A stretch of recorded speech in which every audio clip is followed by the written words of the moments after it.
Bienvenidos hermanos a otro estudio más de la palabra de Dios. Gracias a nuestro Dios porque nos permite estudiar su palabra en esta tarde y así poder profundizar en ella. En esta tarde, hermano, vamos a hacer un estudio profundo, exegético y teológico de Colosenses 2:16, una cita que manipulan y tuercen los protestantes y católicos para atacar la validez del sábado y los 10 mandamientos. Así que en este estudio vamos a hacer una cátedra profunda y exegética sobre el significado original del texto. Vamos a dejar todo bien en claro para que no haya ninguna confusión y este estudio pueda servir para que cualquier protestante que antes usaba esta cita hoy pueda retractarse de su error doctrinal y pueda reconocer de que la iglesia adventista posee la sana doctrina.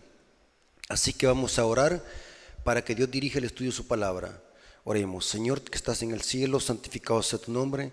Te damos gracias porque nos permites en esta tarde poder estudiar tu palabra. Bendícelo, Señor, danos entendimiento, danos sabiduría para que podamos profundizar en tu palabra y la podamos obedecer y aplicar en nuestra vida. Bendice a las personas que van a estudiar tu palabra, pues te lo suplicamos en el nombre de Jesús. Amén. Bien, hermanos, vamos a hacer un exégesis. La palabra exégesis en el griego significa extraer de. O sea que vamos a hacer un estudio serio del texto bíblico.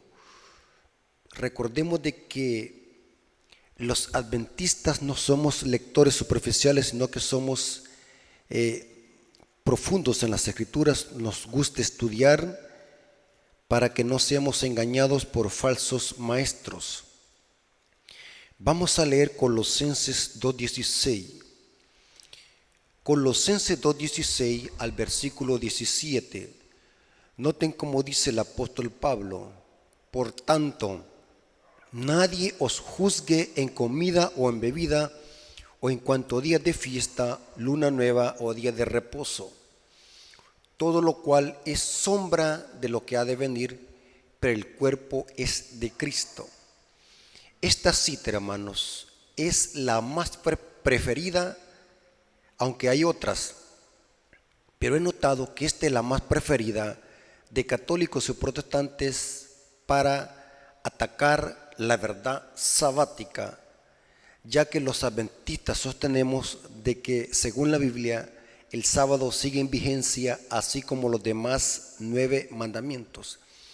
Pero es interesante que esta cita es una de las preferidas para católicos y protestantes. Aún he notado que gente que no profesa ninguna clase de religión cita esta cita bíblica para enseñar de que los adventistas están equivocados y que no debemos de criticarlos por observar cualquier día de la semana. Ahora, es interesante que vamos a hacer una cátedra profunda sobre este texto para poder desmantelar cualquier idea torcida o mal interpretación de este texto, ya que por generaciones se ha usado torcidamente para enseñar algo de que el apóstol jamás quiso dar a entender. Vamos a ver cómo la Biblia Jerusalén, Biblia católica, traduce Colosenses 2:16. Dice: por tanto, que nadie os critique. Noten que la Reina Valera dice nadie lo juzgue, pero la versión católica BJ dice: por tanto, nadie nos critique en cuestiones de comida o bebida o a propósito de fiestas, de novilunios o sábados. Me gusta más la BJ como traduce este texto, presta más fuerza al texto, porque en realidad aquí dice novilunios, refiriéndose a las fiestas que dice la Reina Valera de 1960. Ahora, noten qué interesante. Los católicos y protestantes usan esta cita para sostener o enseñar de que Pablo está diciendo de que el sábado quedó clavado en la cruz y que por tanto nadie debe de criticar si no lo guardan o no. Peor aún, he escuchado a algunos que usan esta cita para enseñar de que no debemos de criticarlos porque si van a fiestas o comen cualquier comida inmunda, porque ellos se escudan en las palabras, nadie los juzgue o critique en cuestiones de comida o bebida o a propósito de fiestas, porque esto era sombra de lo que había de venir. Entonces ellos dicen, los adventistas no pueden criticarnos a nosotros si no guardamos el sábado, porque eso era sombra, dice el apóstol Pablo. Ni tan siquiera los adventistas pueden criticarnos si comemos comidas inmundas. Eso era sombra. Nadie nos puede criticar en cuanto a días de fiesta, novilunios o comidas o bebidas. Ahora, es interesante, hermanos, de que el apóstol Pedro ya nos había advertido acerca de esta clase de personas que manipulan las escrituras. Y quiero decirles, hermanos, que este estudio que vamos a tener, que estamos poniendo las bases de la plataforma, es rotundamente desconocido por católicos y protestantes, porque ellos son lectores superficiales. Ellos repiten como loro lo que les enseñan en la parroquia y lo que le enseñan sus pastores en sus púlpitos. No se atreven ni tan siquiera a estudiar a profundidad el texto bíblico para ver qué significa el texto bíblico en su originalidad. El apóstol Pedro nos ha advertido de antemano sobre esta clase de persona que es experta en torcer y manipular las escrituras. Noten lo que dice 2 de Pedro, capítulo 3, versículo 15 al 16.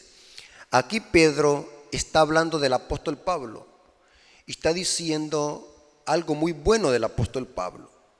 Y vamos a ver de que Pedro está admirando la sabiduría que Dios le dio al apóstol Pablo. Y tanta era la sabiduría que tenía Pablo que hubieron cosas difíciles de entender que él escribió.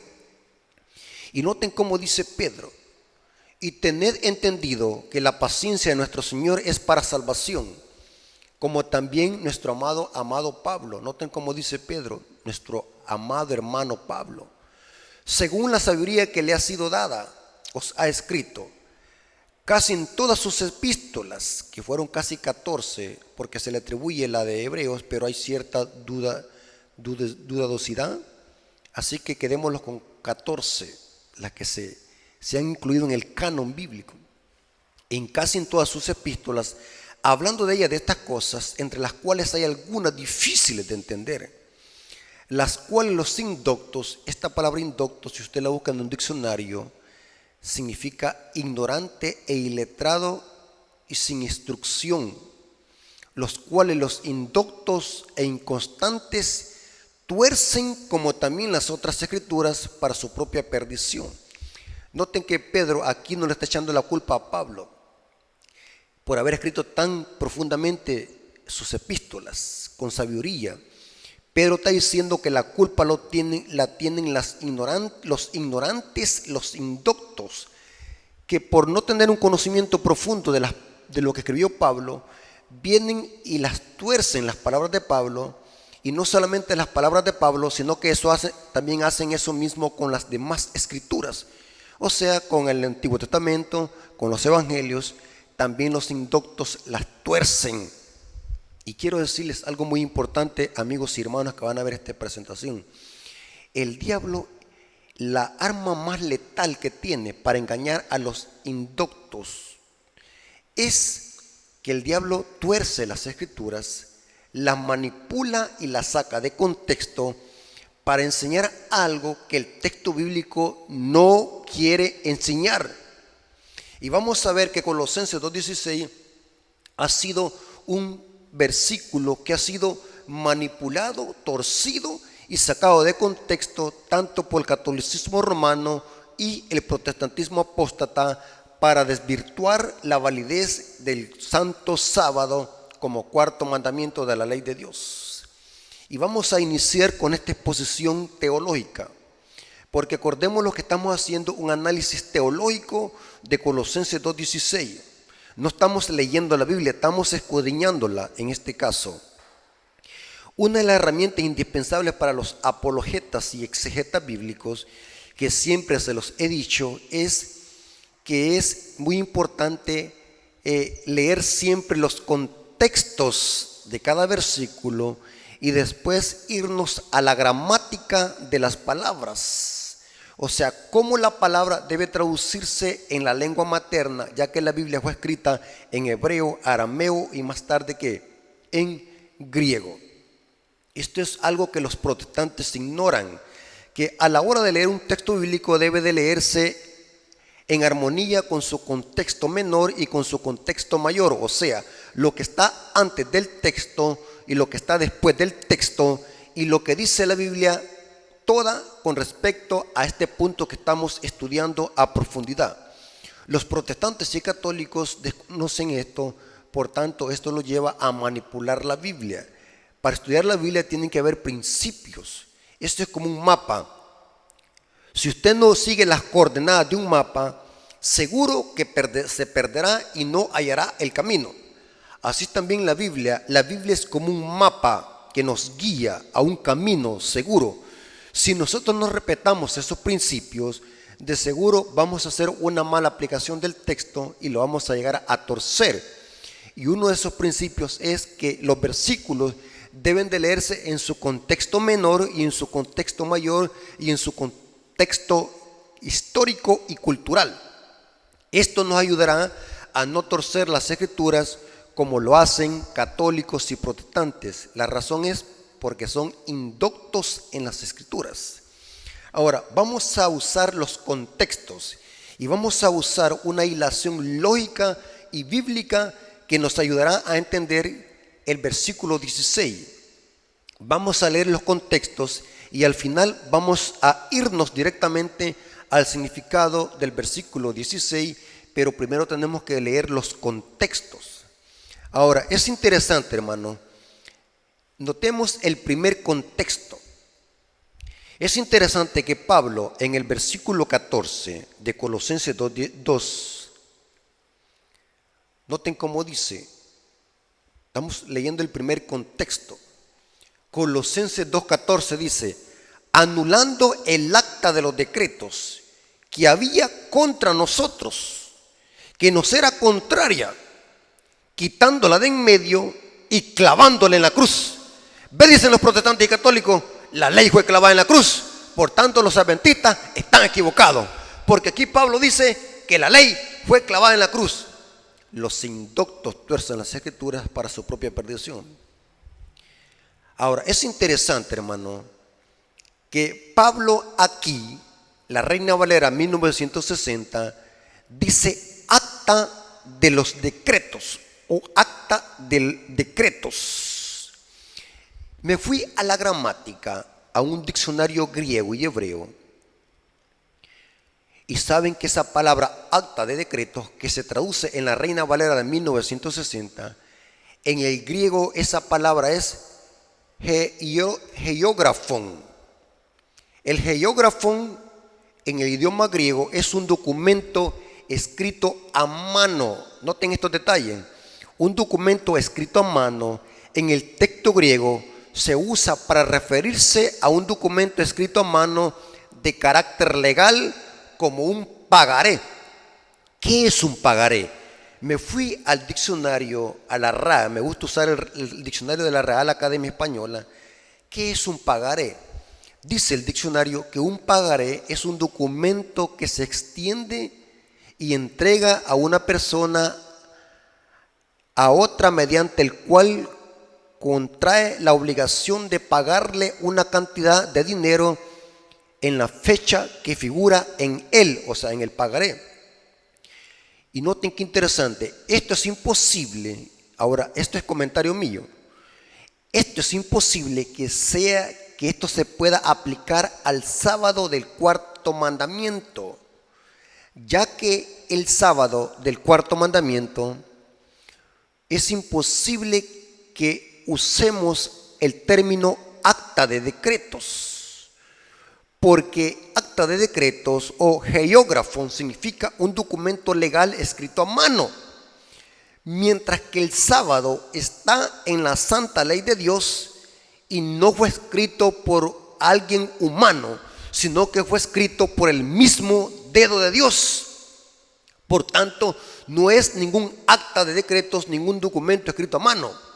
Quien escribió los 10 mandamientos, que en esos 10 está el cuarto que se refiere al sábado, fue Dios.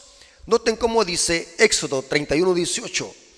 Y dio a Moisés, cuando acabó de hablar con él en el monte de Sinaí, 2 tablas del testimonio, tablas de piedras escritas con el dedo de Dios.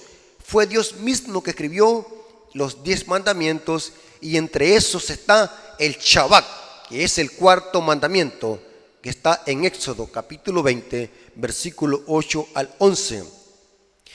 ¿Qué es entonces este documento escrito a mano que nos era contrario? Ahora, vamos a ver, hermano, el contexto mayor de este versículo. Porque noten que Jesucristo clavó este documento escrito a mano porque este documento era contrario a nosotros y era necesario que Cristo lo clavara en la cruz. ¿Qué es este documento hecho a mano o escrito a mano que era contrario a nosotros? Leamos la única referencia en la Biblia que nos ayudará a entender a qué se refiere Pablo en el versículo 14 cuando usa el griego hierógrafon, acta de decretos o documento hecho a mano o escrito a mano. Deuteronomio capítulo 31, versículos 25 al 26. Deuteronomio capítulo 31, versículos 25 al 26. Noten cómo dice Moisés. Dios le está diciendo aquí a Moisés, y Moisés lo está registrando. Dio órdenes a Moisés a los levitas que llevaban el arca del pacto de Jehová, diciendo: toma este libro de la ley y ponedlo al lado del arca del pacto de Jehová vuestro Dios, y estará allí por testigo contra ti. Noten que iba a ser ese libro, que iba a estar al lado del arca, era el libro de la ley, y este libro de la ley iba a ser un testigo contra ti, contra Moisés. Pero ¿por qué iba a ser testigo contra Moisés?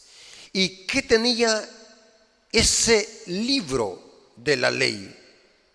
¿Qué era eso que iba a ser contra a Moisés?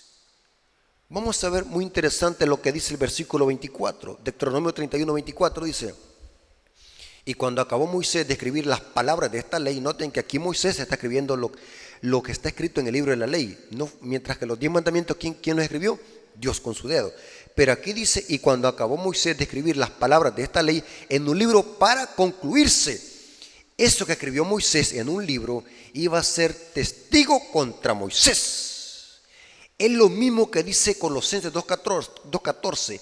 Ese documento escrito a mano que iba a ser contra nosotros. Era necesario que Cristo lo clavara en la cruz. Pero ¿qué es lo que tenía ese documento escrito a mano por Moisés que era contrario? ¿Qué parte de esa ley era contraria a nosotros? Y que era necesario que Cristo la clavara en la cruz. Es evidente, hermano, que este documento escrito a mano por Moisés eran todos esos sacrificios que no podían quitar los pecados. Era necesario que Cristo viniera a pagar esa deuda y clavar esa ley en la cruz, esa ley ceremonial, esa ley de ritos y sacrificios. Era contra nosotros porque esos sacrificios no podían quitar los pecados. Esa ley ceremonial que estaba registrada en la ley y que fue dada a los levitas para que ministraran en el santuario, esa ley ceremonial de ritos y sacrificios prefiguraba al Mesías como el Cordero de Dios que quita el pecado del mundo. Esos corderos no quitaban el pecado, solamente eran una sombra del sacrificio de Cristo.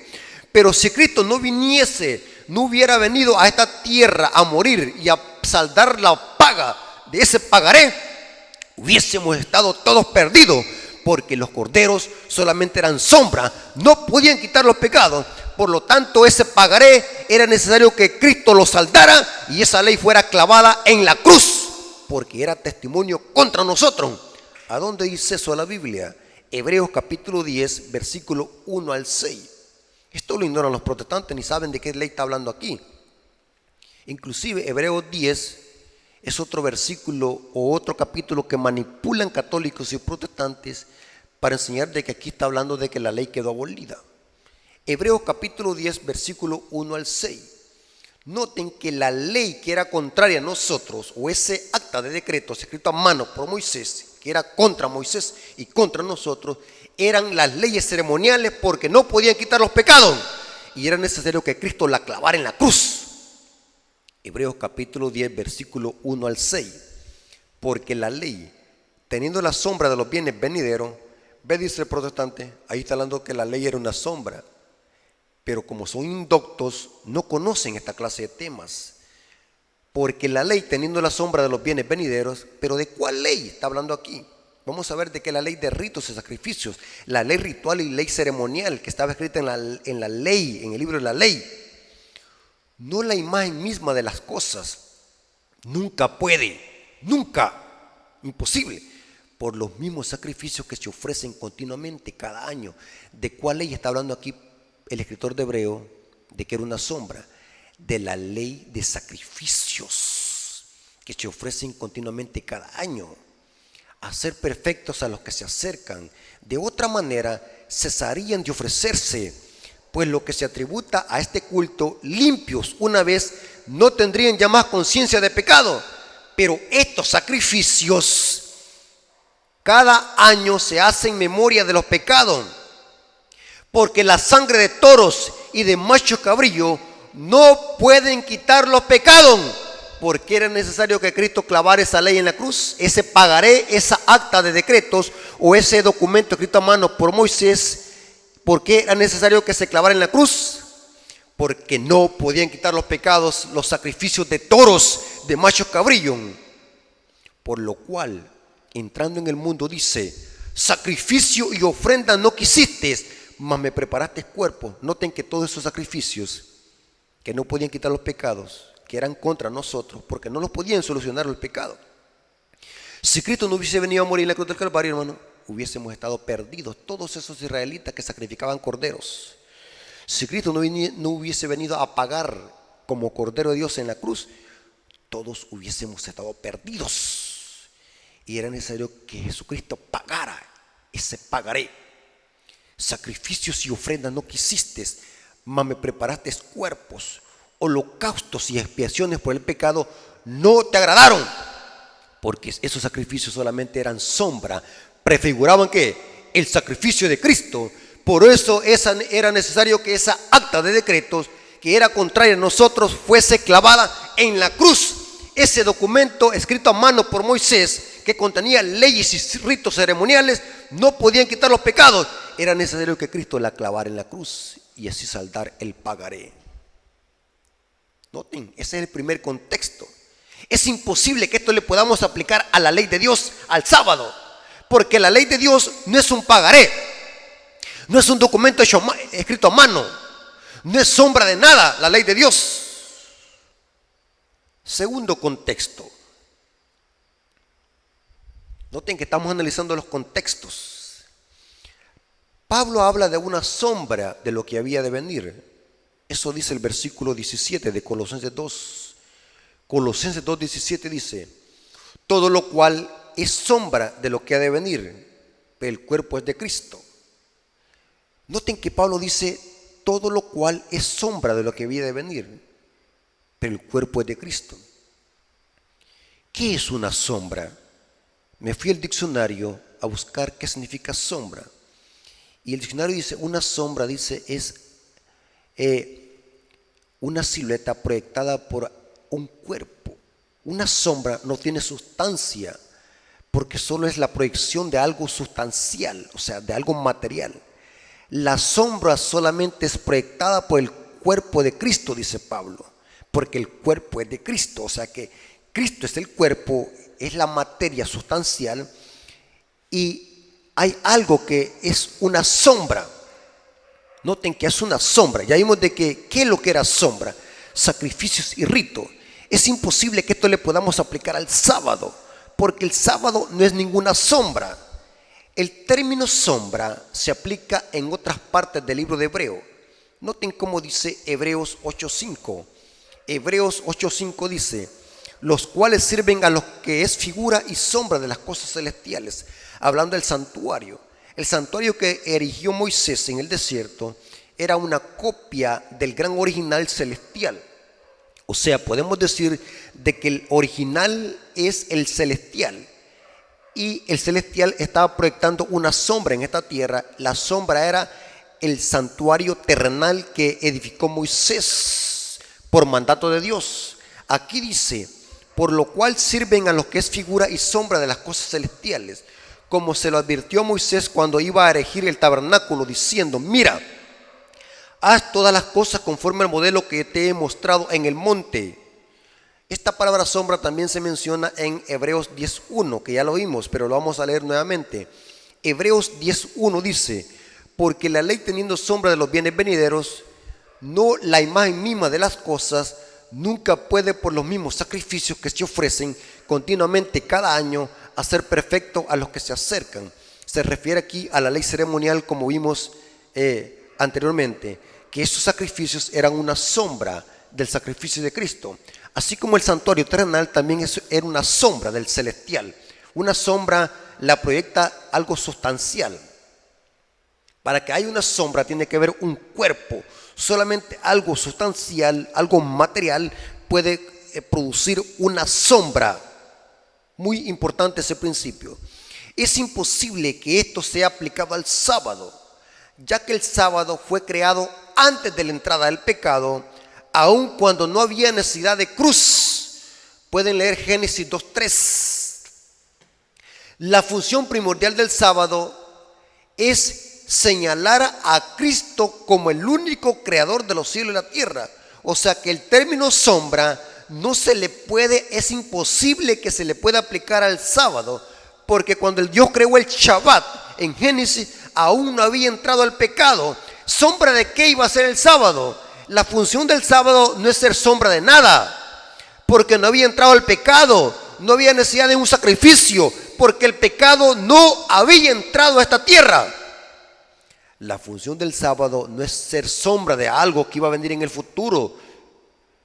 La función del sábado es señalar a Dios como el único creador de los cielos y la tierra. El sábado no es sombra. Esos términos sombra jamás se le aplican al sábado en ninguna parte de la Biblia. Éxodo 20:11.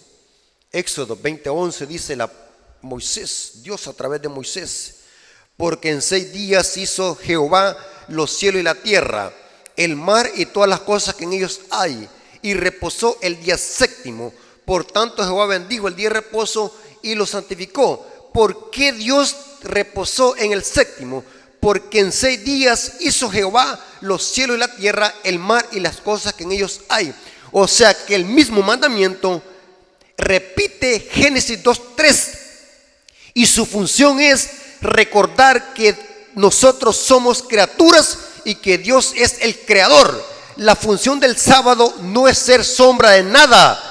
La función del sábado es señalar a Dios como el creador de los cielos y la tierra. Es imposible que estemos diciendo que Pablo está refiriéndose al sábado como una sombra, porque el sábado fue creado cuando no había pecado y no había entrado el mal en esta tierra.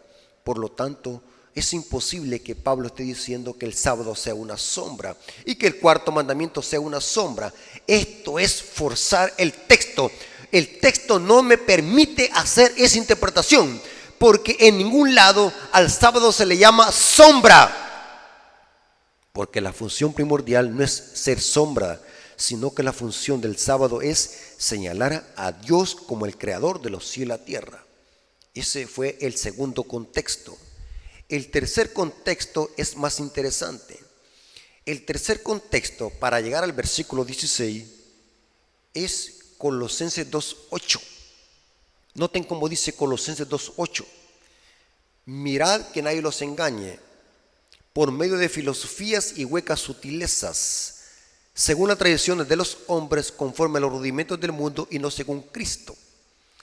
Es imposible y absurdo, si hacemos esa interpretación como lo hacen católicos o protestantes, es imposible que Pablo esté llamando aquí al sábado o al cuarto mandamiento filosofías y huecas sutilezas. Otras versiones de Biblia dicen así, en Colosenses 2.8 dice así: supercherías sutiles, filosofías y vanas falacias. La vana falacia de una filosofía. ¿Cómo es posible que Pablo esté diciendo que el sábado es una filosofía, una falacia, una vana palabrería o superchería sutil? ¿En qué cabeza cabe a un protestante o un católico enseñarte que Pablo se está refiriéndose a uno de los 10 mandamientos con esta terminología despectiva? Filosofías, huecas sutilezas, según las tradiciones de los hombres. Inclusive el sábado no es una tradición de hombres, el sábado es un mandamiento de la ley de Dios, ya lo vimos. ¿Cómo es posible que podamos estar diciendo que Pablo está refiriéndose en este capítulo a la ley de Dios y al sábado del cuarto mandamiento? ¿En qué cabeza le cabe a un protestante manipular Colosenses 2:16 y aplicarle estos términos a uno de los 10 mandamientos? ¿En qué cabeza? ¿Qué ignorancia tan abismal? Todo por no estudiar la Biblia a profundidad y todo por repetir como loro lo que dicen sus párrocos y sus líderes en sus púlpitos. Ahora, ¿a qué se refiere Pablo con filosofías, supercherías útiles y vanas sutilezas?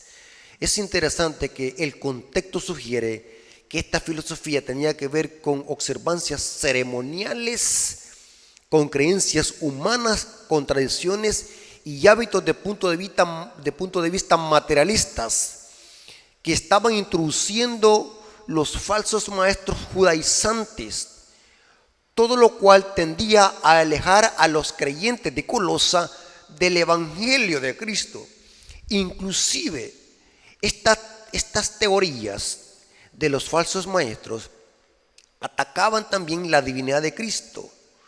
Así que Pablo en Colosenses 2:9 tuvo que presentarles a Cristo como un ser divino. Noten cómo dice Pablo en Colosenses 2:9. Porque los falsos maestros con estas teorías, estas sutilezas, estas supercherías y huecas sutilezas, estaban también atacando la divinidad de Cristo. Y en el mismo contexto, Pablo les presentó que Cristo es divino, es Dios. Colosenses 2:9 dice el apóstol Pablo, porque en Él, hablando de Cristo, en Él habita corporalmente toda la plenitud de la deidad.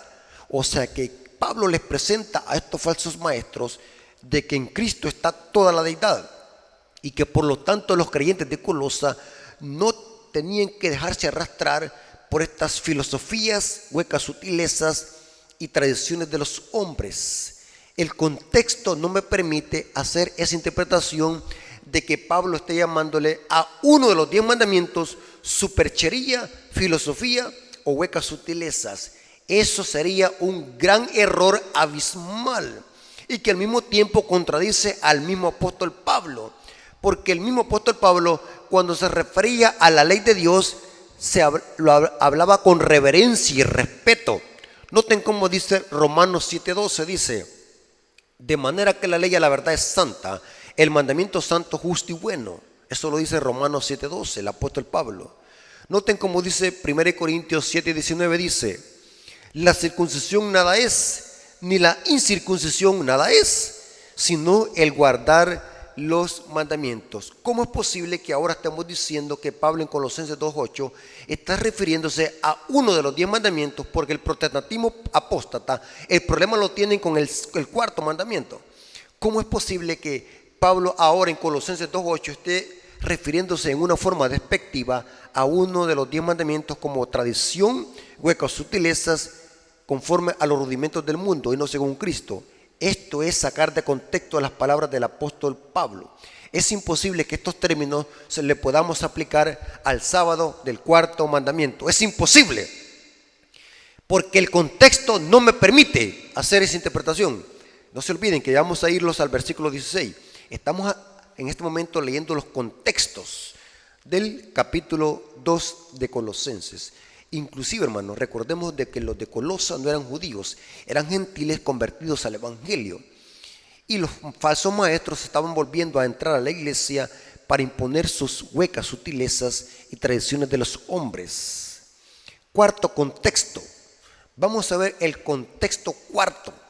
El contexto cuarto, o el cuarto contexto, lo vemos en Colosenses 2, versículo 11 al 13. Colosenses capítulo 2, versículo 11 al 13. Noten cómo dice: en él también fuiste circuncidados con la circuncisión hecha a mano, al echar de vosotros el cuerpo pecaminoso carnal. O sea que el apóstol Pablo está hablando aquí de la circuncisión. ¿Será que los falsos maestros estaban volviendo a introducir este rito e imponiéndolo a la iglesia, el rito de la circuncisión? Sí, porque Pablo les habla ahora a los de la iglesia. En él también fuiste circuncidados con circuncisión no hecha a mano, porque los que imponían esta circuncisión hecha a mano eran los judaizantes, los falsos maestros, que estaban volviendo a imponer este rito que era una sombra. Muerto Cristo, la circuncisión perdió su validez. ¿Por qué razón? ¿Cómo nos circuncidamos hoy? Al echar de vuestro cuerpo el cuerpo pecaminoso carnal, en la circuncisión de Cristo, sepultados con él en el bautismo, en el cual fuiste también resucitados con él mediante la fe en el poder de Dios que le levantó de los muertos. Y a vosotros, estando muertos en pecados y en la incircuncisión de vuestra carne, os dio vida juntamente con él, perdonándonos todos los pecados. Noten que ahora el apóstol Pablo les está diciendo a los de Colosa: no permitan que los falsos maestros les impongan otra vez el rito de la circuncisión, porque ustedes han sido circuncidados en la circuncisión de Cristo. ¿Y cuál es? El bautismo de Cristo. Ahora nosotros somos sepultados a través del bautismo, somos circuncidados en esta circuncisión que representa la muerte y sepultura y resurrección de Cristo. Ahora, seguramente estos falsos maestros estaban imponiendo este rito doloroso a los creyentes de Colosa, tema que ya había sido decidido y quedado claro en el concilio de Jerusalén. Pueden irse a Hechos capítulo 15, que el debate fue si los gentiles se circuncidaban como los judíos, sí o no. Y la conclusión a la que se llegó es que los gentiles habían sido recibidos por misericordia y gracia de antemano. Romanos 2, 28 y 29, Pablo deja bien claro que la circuncisión no es un rito externo como se hacía en la carne. Ahora la circuncisión se hace en el corazón. Noten cómo dice Pablo en Romanos 2, 28 al 29, dice: pues no es judío el que lo es exteriormente, ni la circuncisión la que se hace exteriormente en la carne, sino que es judío el que lo es en el interior. Y la circuncisión es en el corazón, en espíritu, porque ahora quien corta el prepucio de nuestro corazón es el Espíritu Santo. Él es el que graba la ley de Dios en nuestra mente y en nuestro corazón, no en la letra, la alabanza de la cual no viene de los hombres, sino que de Dios. Porque los falsos maestros de Colosa estaban volviendo a imponer este rito doloroso que no tenía nada que ver con salvación, porque era una sombra del sacrificio de Cristo. ¿Notaron el contexto, hermano? Hemos visto 4 contextos y ninguno de estos 4 contextos permite hacer tal interpretación que Pablo se refiere en el versículo 16 al sábado, que era una sombra de algo por venir. Error abismal que cometen los protestantes y católicos por no respetar los contextos de cada versículo. El sábado, hermanos, no es ningún acta de decretos, no es ninguna sombra, no es ningún rito, no es ningún mandamiento de los hombres, no es ninguna sutileza, ni superchería o vana sutileza. El sábado es uno de los 10 mandamientos y es el centro de la ley. Es imposible que Pablo use esta terminología para aplicársela al 4.º mandamiento. El 4.º mandamiento no es superchería, no es tradición de los hombres, no tiene nada que ver con rito, nada, ni tampoco es sombra, y lo demostramos bíblicamente en su contexto. Ahora vamos a irnos al versículo 16. Aquí viene lo interesante. Noten que Pablo dice en Colosenses 2:16, leámoslo. Si nosotros entendimos los 4 contextos, ahora se nos va a hacer fácil entender el versículo 16, el versículo que manipula el protestantismo apóstata. Colosenses 2:16. Vamos a leerlo. Noten cómo dice. Pero leamos ahora el versículo, desde el versículo 14 y lo pasamos al versículo 17. Noten cómo dice. Y vamos a ver que todo tiene sentido. Y vamos a ir al versículo 16 para ver su significado de cada palabra que se usa allí. Colosenses 2:16 dice, desde el versículo 14 leamos, anulando el acta de los decretos. Ya vimos qué significa eso en el griego. Geógrafo, que había contra nosotros, que nos era contraria. ¿Qué era lo que era contrario a nosotros? Esos ritos y sacrificios que no podían quitar los pecados. Era necesario que Cristo lo clavara en la cruz, ya lo vimos. Los dio vida juntamente con Él, perdonándonos todos nuestros pecados. Porque se acuerdan que los sacrificios era para perdonar pecados, pero no era el sacrificio, sino que era ¿qué? En virtud de la promesa. Así que cuando vino Cristo, nos perdonó nuestros pecados, anulando el acta de los decretos que había contra nosotros, que nos era contraria, quitándola de en medio y clavándola en la cruz. Ahora noten cómo dice el versículo 15. Y despojando los principados y potestades, los exhibió públicamente, triunfando sobre ellos en la cruz. O sea, cuando Cristo Jesús murió en la cruz, quedó desenmascarado el diablo y sus demonios. Y al mismo tiempo, cuando Jesús estaba colgado en la cruz, les predicó un sermón de victoria a los demonios. Y no solamente cuando estaba en la cruz, sino que cuando iba ascendiendo al cielo, Jesús les predicó su victoria sobre Satanás y el pecado. Aquí dice, y despojando los principados y potestades, los exhibió públicamente. ¿Cuándo? Cuando Él murió en la cruz del Calvario, triunfando sobre ellos en la cruz. Ahora noten el versículo 16, por tanto, o sea, por consiguiente, por tanto, nadie los critique en comida o bebida, o en cuanto a días de fiesta, luna nueva o días de reposo. Es interesante que vamos a leer, vamos a ver el significado de qué significa comidas y bebidas. En cuanto a días de fiesta, luna nueva y días de reposo. Ahora, es interesante que Pablo dice comidas y bebidas.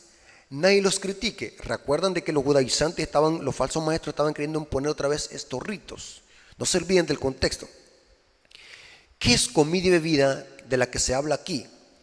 El protestantismo iletrado, ignorante de las escrituras, creen de que la palabra comida aquí es comida de que se pone en la mesa. Ellos dicen de que aquí está hablando de comidas sin escrúpulo, o sea, comidas inmundas.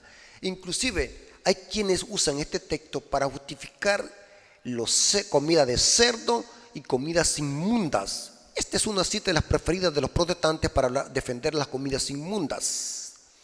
Pero es interesante que el texto aquí no está hablando de comida que se pone en la mesa, ni tampoco Pablo está diciendo o eliminando la distinción de comidas limpias e inmundas. El contexto aquí es otro. En el griego, la palabra comida y bebida es brosis y posis. Se refiere a los alimentos y libaciones presentadas como parte del sistema ceremonial judío. Eran las bebidas y comidas que se ofrecían con los sacrificios, lo que se le conoce como las libaciones. O sea, esto es según el contexto, porque Pablo está hablando de los ritos que nos eran contrarios a nosotros, que eso era sombra de lo que había de venir. El cuerpo es de Cristo.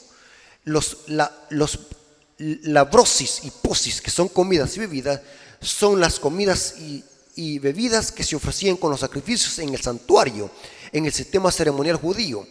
El católico y el protestante sin instrucción bíblica cree de que aquí Pablo está hablando de ¿qué? De comida que se pone en la mesa. Eso es un error abismal. Pablo está usando en el griego brosis y posis para referirse a las libaciones. Ahora, también dice Pablo, días de fiesta que eran sombra. Noten cómo dice el versículo 16.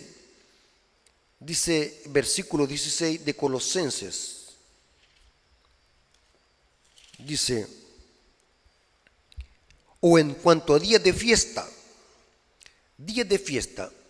el protestante dice de que aquí está refiriéndose a fiesta. Inclusive hay gente que pervierte tanto las escrituras que ya me han citado este texto para decirme de que no es pecado ir a las fiestas, a los bares, a los nightclubs. Lo importante es ir a disfrutar. Inclusive hay quienes se han tomado la gran osadía de decir de que nosotros podemos tomarnos 3 cervezas y que no es pecado. Porque nosotros podemos ir a gozar a una fiesta, tomarnos unas 3 cervezas, a un bar, a un nightclub, pero el problema es de que no los vayamos a emborrachar. Y he escuchado que aún hasta sacerdotes católicos manipulan este texto para sostener de que no es pecado tomarse unas 3 cervezas, unas 4 cervezas, hasta donde usted la aguanta, hasta donde usted soporte. El pecado es emborracharse. Uno de estos sacerdotes católicos que promueve estos errores satánicos es Luis Toro en las redes sociales. Dice él que podemos tomar los 3 cervezas y que eso no es pecado.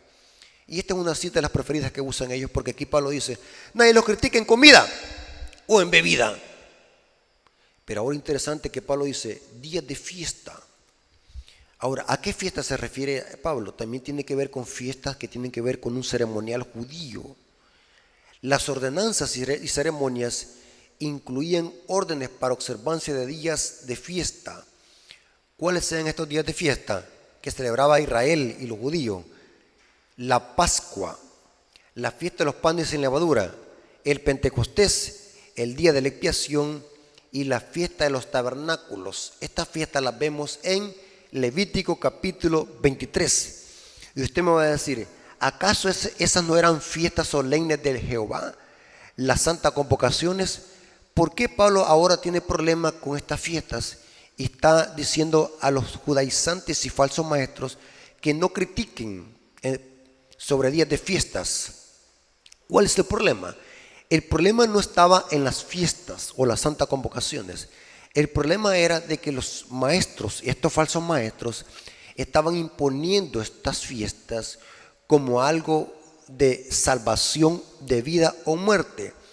Pablo dice que aunque estas fiestas o estas santas convocaciones eran dadas por Dios, pero estas fiestas tenían su propósito, eran una sombra. ¿En qué sentido? Porque estas fiestas se cumplieron con el sacrificio de Cristo y no es necesario que se observen. O sea, usted las puede observar, no es pecado que usted observe las santas convocaciones. El problema es que nadie los puede criticar si las observamos o no, porque estas fiestas eran una sombra y se lo voy a explicar en una forma precisa y concisa. La Pascua y la fiesta de los panes sin levadura se cumplió con la muerte de Cristo. Eso lo dice Pablo en 1 Corintios 5, versículos 7 y 8. Ahora los cristianos no celebramos Pascua, ahora celebramos Santa Cena. La Pascua se cumplió con Cristo. Cristo murió un 14 de Nisan, entre las 2 tardes, tal como lo decía la tipología de la Pascua. En Cristo se cumplió la Pascua porque la Pascua era una sombra. Se cumplió con Cristo. La fiesta de los panes sin levadura también. El Pentecostés, que era otra fiesta que los israelitas celebraban, que era una sombra, se cumplió con el derramamiento del Espíritu Santo en Hechos capítulo 2, versículo 1 al 3. Ahí tuvo su cumplimiento. Usted puede observarla si quiere el Pentecostés. Usted si quiere observe la Pascua. Pero esa era una sombra que tuvo su cumplimiento con Cristo. No tiene significado que la estemos observando porque ya tuvo su cumplimiento. Eso era una sombra. Su objetivo era señalar a Cristo, porque dice Pablo, el cuerpo es de Cristo. El Pentecostés era un anuncio de la vestidura de Cristo como sacerdote, tal como le decía Levíticos 8, versículo 1 al 12. En el día del Pentecostés, Cristo fue ungido y vestido como sumo sacerdote para iniciar su ministerio en el santuario celestial. Y el poder fue tan grande del que venía del cielo que cayeron gotas del Espíritu Santo, del aceite, en el día del Pentecostés. Había otra fiesta que se celebraba en el pueblo de Israel, que era la fiesta de las trompetas y de los tabernáculos. Vivimos, según las profecías de Daniel y Apocalipsis, vivimos bajo el sonar de las fiestas de las trompetas y estamos bajo el gran día de la expiación, el gran Yom Kippur, revelado en las profecías de Daniel y Apocalipsis. Daniel 8:14 y Apocalipsis 14:7. Noten que todas esas fiestas prefiguraban el plan de salvación y eran una sombra del sacrificio de Cristo. Y dice, y también había la fiesta de los tabernáculos o la fiesta de las cabañas. Esta fiesta conmemoraba la peregrinación de Israel en el desierto. Se hacían tabernáculos, se hacían cabañas. Esta fiesta, hermanos, aún tiene su cumplimiento en el futuro. Los redimidos la van a celebrar como victoria del pecado en el cielo, cuando los redimidos estén cantando con gozo y alegría con palmas en las manos. Eso lo dice Apocalipsis 7, versículo 9, porque donde se usaban palmas en la mano era en la fiesta de los tabernáculos. Aquí vemos a los 144,000, que es lo mismo que la gran multitud, celebrando con gozo y alegría en el cielo, porque han salido victoriosos. ¿De qué? Del desierto que es en esta tierra, celebrando la redención en Cristo Jesús. Las lunas nuevas o novilunios, porque aquí dice Pablo, nadie lo juzgue en luna nueva. ¿Qué es luna nueva? La luna nueva era lo que se le conoce como los Rosh Chodesh o los cabos de meses. El primero de cada mes, que era, por eso es que la BJ, la versión Jerusalén, dice novilunio, porque lo que daba inicio a los meses, a estas fiestas, eran la luna, los cabos de mes, de cada mes. Esto lo dice Números 10, versículo 10, y Números 28, versículo 11. También está en 1 Samuel 25. El pueblo de Israel celebraba novilunios también, eran unas fiestas. Los novilunios también conmemoraban que la muerte y el sacrificio de Cristo. Aquí dice lunas nuevas. Noten que los falsos maestros estaban queriendo imponer otra vez estos ritos y usándolos como algo de salvación. Y Pablo dice, nadie los critique por comidas o bebidas, días de fiesta, lunas nuevas. Esto era sombra, se cumplió con Cristo porque el cuerpo es de Cristo. Ahora, aquí va lo más interesante. Pablo al final de Colosenses 2:16 dice, luna nueva o días de reposo. Noten que no dice día de reposo, dice días, se está usando el plural. Aquí se espacían los protestantes y católicos y dicen, aquí está, los adventistas no los pueden criticar a nosotros, los católicos o protestantes, porque guardamos el domingo. Al fin y al cabo nosotros podemos guardar cualquier día. Nosotros guardamos el domingo porque es en honor a la resurrección de Cristo. Dijimos de que es una falacia, no existe en la Biblia. ¿Quién les dijo que el domingo se debe celebrar en honor a la resurrección de Cristo? Pero ellos dicen, aquí dice, nadie los critique, ni en comida, bebida, luna nueva, ni fiesta, ni en días de reposo. Por lo tanto, los adventistas están equivocados siguiendo una doctrina de hombre. Y son tan ignorantes estas personas que aún algunos se atreven a decir que esto de observar el sábado, los adventistas lo hacen porque es un mandamiento de Elena de White. ¿Hasta dónde va a llegar la ignorancia de estas personas? Hasta la cabeza me lee oír tanta ignorancia y tanto disparate que está propagando la madre y las hijas por todos los medios. Por lo menos profundicen, investiguen, pregunten. No sean indoctos, no se crean que tienen la verdad. Pregunten, investiguen, profundicen, busquen los contextos, comparen versiones de Biblia, busquen la gramática de los textos. Es interesante, hermano, que la palabra griega que Pablo usa aquí para referirse días de reposo, noten que es un plural, días de reposo. Nadie lo juzgue o critique también en días de reposo. El griego usa la palabra sabatón o chabatón. Noten que en hebreo es shabbat, reposo, pero en el griego es chabatón. Este término en griego se puede usar en sentido singular o plural. Es intercambiable en el griego.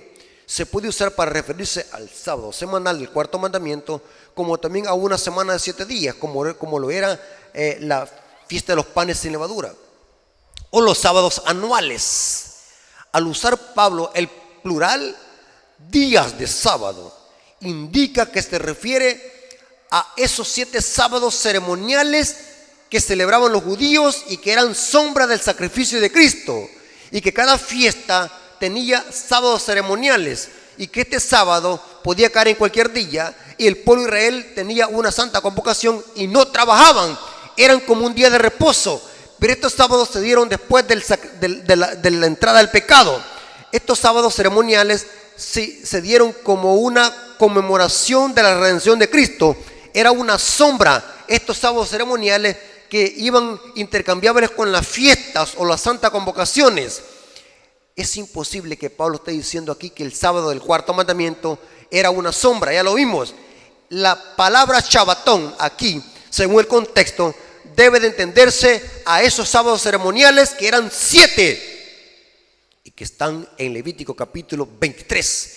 Y se los voy a leer. Que estos sábados ceremoniales sí eran una sombra, porque se dieron después de la entrada del pecado, que señalaban a Cristo, el Redentor del mundo. Noten qué interesante esta información. 7 sábados en Colosenses 2:16. 7 sábados. Los católicos y protestantes ignoran esto. Noten cómo dice: el 15 de Aviv. Está en Levítico 23:6. Primer día de los panes sin levadura. Era un sábado ceremonial. El 21 de Aviv, Levítico 23:8. Último día de la fiesta de los panes sin levadura. Era un sábado ceremonial. 5 del mes tercero de Sivan. Estos son meses en hebreo. Levítico 23:15 al 16. Había otro sábado ceremonial en la fiesta del Pentecostés. El primero del séptimo mes, Levítico 23:24. El toque de las trompetas tenía otro sábado ceremonial. El 10 del mes séptimo, Levítico 23:27. En la Santa Convocación para el día de la expiación tenía otro sábado ceremonial. El 15 del mes séptimo, Levítico 23, versículo 34 al 35, primer día de la fiesta de las cabañas, tenía otro sábado ceremonial. Y el 22 del mes séptimo, Levítico 23, 36, último día de la fiesta de las cabañas, tenía otro sábado ceremonial. 7 sábados ceremoniales que los encontramos en Levítico 23. A esos sábados ceremoniales se refería Pablo. Nadie los puede criticar por esos sábados, porque eso era una sombra de lo que había de venir. El cuerpo es de Cristo. Y saben algo muy interesante, hermano. La sorpresa que me di, que aún comentarios católicos y comentarios protestantes admiten que la iglesia adventista tiene la verdad. Mire qué interesante, hermano. Amigo católico, protestante, no te dejes engañar. Vete a escudriñar. Pregúntale a los que conocen. Deja de creerle al párroco, porque ellos son agentes de Satanás para engañar a la gente que no estudia. Me vi la tarea de buscar qué dicen otros comentaristas sobre Colosenses 2:16. Y saben que la sorpresa que me di, que tanto comentaristas católicos, porque recordemos, hermanos, que en la iglesia católica hay gente que sí estudia, pero que están en esa iglesia católica por conveniencia, porque si se salen pueden que los maten, porque los jesuitas, si un sacerdote se retracta y empieza a enseñar la verdad en la iglesia católica, lo mandan a matar. Eso le pasó a Monseñor Romero, porque se estaba saliendo del huacal, como decimos, y estaba enseñando cosas contrarias al magisterio. Lo que hicieron los jesuitas es mandarlo a matar. Entonces, yo conozco muchos sacerdotes católicos que conocen la verdad, pero ellos no pueden decirle a la gente la verdad porque se salen del huacal y puede ser que los jesuitas los manden a aniquilar. Hay sacerdotes católicos y comentaristas católicos que aceptan de que Colosenses 2:16 no está hablando del sábado del cuarto mandamiento, sino que está hablando de otros sábados ceremoniales. Eso lo dicen tanto comentaristas protestantes como también fuentes católicos. Inclusive, fuentes católicas admiten que la iglesia adventista posee la verdad y está predicando la verdad. ¿cómo es posible que católicos, obispos católicos, admitan que la iglesia adventista posee la verdad y los gatos, que son los feligreses que no estudian, están diciendo que los adventistas somos una secta y que estamos equivocados? Cuando aún jesuitas, comentaristas católicos, aceptan que los adventistas poseemos la verdad y la sana doctrina. Les voy a leer lo que dice un comentarista presbiteriano. Me gustó este comentario, como dice sobre Colosenses 2:16, y noten cómo dice este comentarista del presbiteriano ministro Albert Barnes. En su comentario, Notas del Nuevo Testamento, tomo 7, página 267, comentando sobre Colosenses 2:16, noten que ni tan siquiera este es adventista, es un presbiteriano. Y saben que los presbiterianos, ¿qué día guardan? El domingo, porque ellos dicen de que Cristo resucitó el domingo en honor a la resurrección. Pero en sus comentarios ellos son fidedignos, admiten de que Colosenses 2:16 no tiene nada que ver con el sábado del cuarto mandamiento, sino que Pablo está hablando de los sábados ceremoniales, que eran 7. Les cito lo que dice en su libro el comentarista presbiteriano Albert Barnes.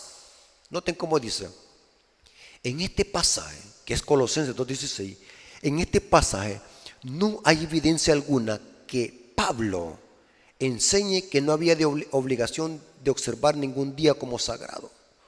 Pues no hay ni la más mínima razón para creer que él quería enseñar que uno de los 10 mandamientos había cesado de ser obligatorio para la humanidad. Si Pablo hubiese usado la palabra en número singular, sábado, entonces sería claro, por supuesto, que quería enseñar que el cuarto mandamiento había dejado de ser obligatorio y que el sábado no había de guardarse. Pero él usó la palabra en numeral plural y su conexión demuestra que Pablo estaba hablando y pensando en los numerosos días que eran observados por los hebreos como fiestas, como una parte de su ley típica ceremonial y no en la ley moral de los 10 mandamientos. De ninguna parte de la ley moral de ninguno de los 10 mandamientos podría decirse que es sombra de lo porvenir. Estos mandamientos son por naturaleza ley moral de perpetua y universal obligación. Lo dice Albert Banks, un ministro presbiteriano, que no tiene nada que ver con la teología adventista. Está admitiendo que los adventistas tenemos la sana doctrina y que Colosenses 2:16 ha sido sacado de contexto por catolicismo y protestantismo apóstata. Ahora, ¿se dan cuenta, hermanos, por qué Apocalipsis 17:5 le llama al catolicismo protestante y a los protestantes la gran ramera, madre la ramera? Porque lo mismo que enseñan la madre, enseñan las hijas. Las mismas citas que usan los católicos para atacar los mandamientos de Dios y el sábado son las mismas citas que usan los protestantes. La madre y las hijas compartiendo sus mismas doctrinas. Y la razón es porque no estudian a profundidad las escrituras.